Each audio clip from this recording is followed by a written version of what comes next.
Dear viewers, इस topic को अंग्रेजी में देखने के लिए देखिए हमारा इंग्लिश यूट्यूब चैनल। दृष्टि आईएएस के टू द पॉइंट प्रोग्राम में आपका स्वागत है। आज के एपिसोड में हम बात करेंगे जीएसटी अपीलेट ट्रिब्यूनल की, लेकिन सबसे पहले जान लेते हैं कि टॉपिक आखिर खबरों में क्यों है। हाल ही में वस्तु एवं सेवा कर परिषद ने देश में जीएसटी अपीलेट ट्रिब्यूनल के गठन से संबंधित मंत्रियों के समूह की सिफारिशों को स्वीकार कर लिया। हालांकि अभी ट्रिब्यूनल या न्यायाधिकरण की स्थापना के लिए कोई आधिकारिक समय सीमा नहीं दी गई है। चलिए जानते हैं GSTAT के बारे में। इसका पूरा नाम goods and service tax appellate tribunal है, जिसे हिंदी में वस्तु एवं सेवा कर अपीलीय अधिकरण के नाम से जाना जाता है। ये जीएसटी कानूनों के तहत विवादों को सुलझाने के लिए एक विशेष अपीलीय प्राधिकरण होगा। केंद्रीय वस्तु एवं सेवा कर अधिनियम 2017 यानी CGST अधिनियम की धारा 109 में इस ट्रिब्यूनल और इसकी पीठों के गठन का प्रावधान किया गया है। ये जीएसटी कानूनों में दूसरी अपील करने के लिए एक मंच है और केंद्र एवं राज्यों के बीच विवाद समाधान का प्रथम सार्वजनिक मंच है। अधिकरण ये सुनिश्चित करेगा कि जीएसटी के अंतर्गत उत्पन्न विवादों के समाधान में एक रूपता आए और इस प्रकार समूचे देश में जीएसटी को समान रूप से कार्यान्वित किया जा सकेगा। चलिए समझते हैं कि ट्रिब्यूनल का संगठन क्या होगा।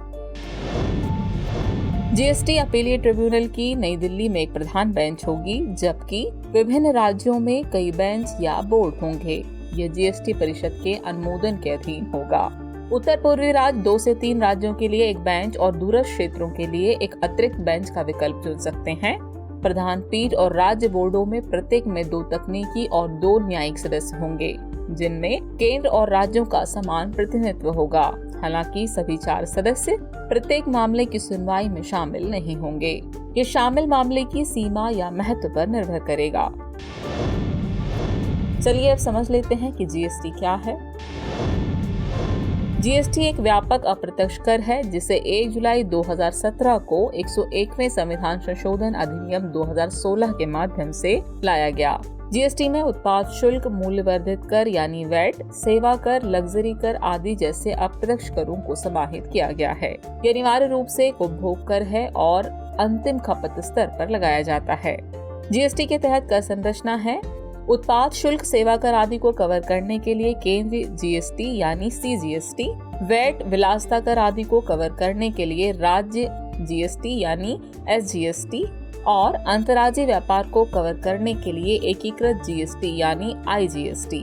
आपको बता दें, IGST स्वयं एक कर नहीं है, बल्कि राज्य और संघ के करों के समन्वय के लिए एक कर प्रणाली है। इसमें स्लैब के तहत सभी वस्तुओं और सेवाओं के लिए 5%, 12%, 18% और 28% की 4 स्तरीय कर संरचना है। चलिए वक्त हो चला है आज के टॉपिक से रिलेटेड अभ्यास प्रश्न को देखने का। तो अभ्यास प्रश्न है, जीएसटी अपीलीय अधिकरण यानी GSTAT के संबंध में निम्नलिखित कथनों पर विचार कीजिए। कथन 1 है, CGST एक्ट 2017 की धारा 109 में GSTAT और इसकी बेंचों के गठन का प्रावधान है। कथन 2 है, यह जीएसटी कानूनों के तहत विवादों को सुलझाने के लिए एक विशेष अपीलीय प्राधिकरण होगा। उपयुक्त में से कौन सा ऐसे कथन सही है या फिर है? आपके ऑप्शन है केवल 1, केवल 2, 1 और 2 दोनों, और न तो 1 न ही 2। तो व्यूअर्स, इस प्रश्न का जवाब कमेंट बॉक्स में देना न भूलें। जल्द ही मिलते हैं नए एपिसोड में नए टॉपिक के साथ। तब तक के लिए शुक्रिया।